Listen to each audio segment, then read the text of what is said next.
Mas o que eu não compreendo é por que as igrejas evangélicas hoje, que usam a Bíblia, que têm a Bíblia na mão, que incentivam o estudo bíblico, eles ainda fazem tanta confusão com o dia de guarda, o dia de descanso. Porque, que eu saiba, assim, no meu pequeno entendimento, meu conhecimento, a Igreja Adventista é uma das poucas que guarda o sábado. E as outras igrejas, inclusive as igrejas evangélicas mais tradicionais, elas guardam o domingo. E de onde foi tirado, de onde foi tirado isso, que a guarda do sábado para o domingo pudesse ser mudada? Ok. Boas as perguntas que vocês fizeram. Vamos tentar respondê-las. Por que o cristianismo observa o domingo e não o sábado? Eu posso dar para vocês na Bíblia 104 textos que falam do sábado e da santidade dele. Mas ninguém pode oferecer, e o desafio está lançado aí para a TV, em toda a rede nacional, se você puder me dar um versículo da Bíblia que diga que o domingo é o dia santo e que nós devemos adorá-lo nesse dia. Sabe por quê? Não existe esse versículo. A Bíblia tem no Novo Testamento 8 ou 9 passagens que falam do primeiro dia da semana, que é o domingo. Em todas essas passagens, em pelo menos a maioria delas, 6 ou 7, vai falar assim: Cristo ressuscitou no primeiro dia da semana. Este é um fato. A Igreja Católica Romana ensina no seu catecismo que porque Jesus Cristo ressuscitou no primeiro dia da semana, esse tornou um dia especial para o cristianismo e agora tornou-se um dia sagrado e um dia de adoração. E historicamente a mudança foi feita do sábado para o domingo. Isso não começou com a Igreja Romana, essa mudança do sábado para o domingo. Isso começou no quarto século com o imperador romano Constantino. Funcionava assim: Cristo veio, confirmou os 10 mandamentos, inclusive o sábado. O próprio Cristo guardava o sábado. Vocês querem ver um exemplo? Vamos olhar rapidamente aqui Lucas, capítulo 4. Abra sua Bíblia no Evangelho de São Lucas, capítulo 4, na página 51 do Novo Testamento. Página 51 do Novo Testamento. Lucas, capítulo 4, olhe para o verso 16. Lucas 4, 16, você que nos acompanha em casa, por favor, tome sua Bíblia, leia conosco Lucas 4,16. Indo para Nazaré, onde fora criado, entrou num sábado na sinagoga, segundo o seu costume, e levantou-se para ler. Verso 31, Lucas 4,31. E desceu a Cafarnaum, cidade da Galileia, e os ensinava no sábado.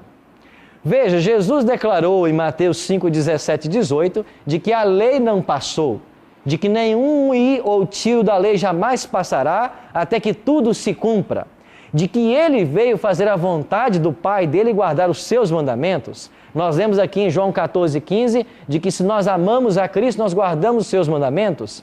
Lucas declara que ele guardava o sábado, ou seja, ele estava na igreja todo sábado, era o seu costume, ele ensinava na igreja. Aí alguns dizem assim: não, pastor, não é assim que funciona. Aqui está dizendo que Jesus ia para a igreja no sábado porque ele era judeu. Por isso que ele ia no sábado. Amigos, deixa eu perguntar uma coisa. Você acha que o Filho de Deus, quando veio na terra, ele estava preso às tradições meramente humanas? Por que ele, sendo judeu, não lavava as mãos antes de comer e até os discípulos também não o fizeram e foram criticados por isso, se todo judeu fazia? Por que ele curava no sábado quando o judeu não aceitava isso? Por que ele com os discípulos colheram espigas lá para comer porque estavam com fome no sábado e o judeu não fazia isso? Se você ler os evangelhos, você vai perceber que cerca de 8 vezes Cristo entra em discussão com os judeus por causa do sábado para ensinar para o judeu como é que se observa corretamente o sábado. Porque o judeu colocou um fardo sobre o sábado, onde tudo era pecado. E Jesus veio mostrar que não é como o judeu pensa, que tudo é pecado, mas veio mostrar que o sábado, de fato, é o dia do Senhor. E em Marcos 2,27, ele vai declarar: eu sou o Senhor do sábado. Ele é o dono, ele é o proprietário. Ou seja, ele é o dono do sábado, Ele criou o sábado e Ele santifica o sábado. Sim, Fernando. Pastor, acho que todo mundo está pensando a mesma coisa, né? Se eu necessito trabalhar o sábado, eu estou sendo um pecador? Ok, eu vou responder a sua pergunta, só terminar das dele, dos dois e volto na sua, tá bom? Boa sua pergunta. Jesus guardava o sábado, Ele ensinou os apóstolos, que também observavam o sábado. Quando Cristo morre é crucificado, o apóstolo Paulo continuou a guardar o sábado. Isso está em Atos 16, 13, 17, 2, 18, 4. Paulo guardando o sábado. Os apóstolos guardaram o sábado, a igreja primitiva guardou o sábado, e isso foi uma doutrina para a igreja até o quarto século. Quando chegamos no quarto século, assume o Império Romano um imperador chamado Constantino. E Constantino, querendo unir a igreja, o cristianismo, com o paganismo, para ter todos debaixo do seu poder, para unificar o império, ele declara agora que o dia santo passará a ser o primeiro dia da semana. E Constantino, no dia 7 de março de 321, ele emite um primeiro decreto dominical da história. E ele diz que todo mundo deve descansar no primeiro dia da semana, em homenagem ao Deus Sol, porque o primeiro dia da semana foi consagrado ao Deus Sol. E se você pegar até os dias da semana em inglês, você vai ver que o domingo é o dia do sol, Sunday. A prática de adorar ao sol no primeiro dia da semana é uma prática que se remonta ao quarto século antes de Cristo. No Império Medo-Persa, já havia uma seita chamada Mitraísmo que guardava o primeiro dia da semana. Agora, por que se todos guardavam sábado na igreja cristã? Porque o domingo começou a entrar para dentro da igreja cristã. Isso começou com Constantino e lentamente a igreja romana foi assumindo esse papel até que a igreja declarou em seus concílios de que o dia santo mudou do sábado para o domingo em homenagem à ressurreição de Cristo. Então, quando você pega o catecismo católico hoje, ele ensina claramente de que a igreja mudou o sábado para o domingo em homenagem à ressurreição de Cristo. Agora eu pergunto, aonde está na Bíblia um texto dizendo que porque Cristo ressuscitou no domingo, Ele fez desse dia um dia santo? Aonde está? Não existe.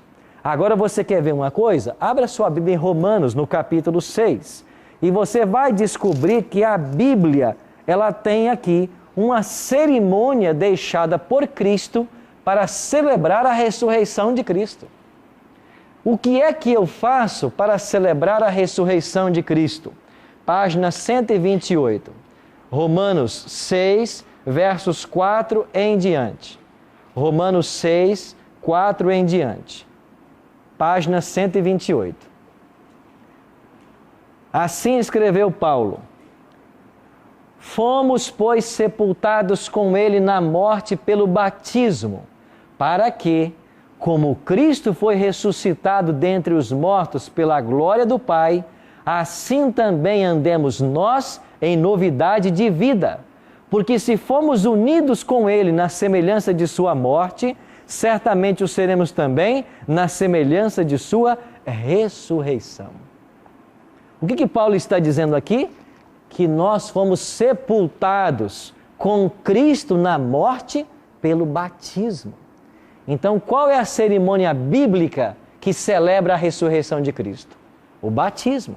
Quando eu sou batizado, eu sou mergulhado nas águas, isso representa a minha morte para o pecado. E quando eu saio das águas, representa a minha ressurreição para uma nova vida, como o Cristo morreu e ressuscitou. Então, se eu quero celebrar a ressurreição de Cristo, não posso guardar o domingo, eu tenho que me batizar. Quando eu sou batizado, eu celebro a ressurreição de Cristo. E quando eu guardo o sábado, eu celebro a criação de Deus.